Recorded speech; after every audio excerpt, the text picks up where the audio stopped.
ERT మందులు విస్తృతంగా వాడుకలో ఉన్నంత కాలం తల్లి నుంచి బిడ్డకి రమారమి కొన్ని స్టడీస్లో 13% వ్యాపిస్తుండేదని, కొన్ని స్టడీస్లో 7% వ్యాపిస్తుండేదని ఉండేదండి.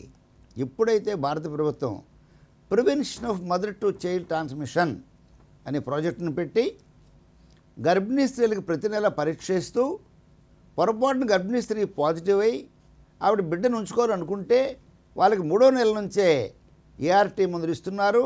ఆ మందులు వాడి స్త్రీ యొక్క గర్భంలో ఉన్నటువంటి బిడ్డకు వ్యాధి సోకకుండా 199 పాళ్ళు నిరోధించుకునేటటువంటి అత్యాధునిక అవకాశం ఇవాళ అందుబాటులోకి ఉంది. ఇటీవల కాలంలో బిడ్డకు కూడా మేము పుట్టిన వెంటనే బిడ్డకు కూడా ఏఆర్టీ లిక్విడ్ ఇవ్వడం జరుగుతుందండి. అది ఇచ్చినందువల్ల ఆ బిడ్డకు కూడా నెగిటివ్గానే ఉంటుంది, పాజిటివ్ అవ్వదు.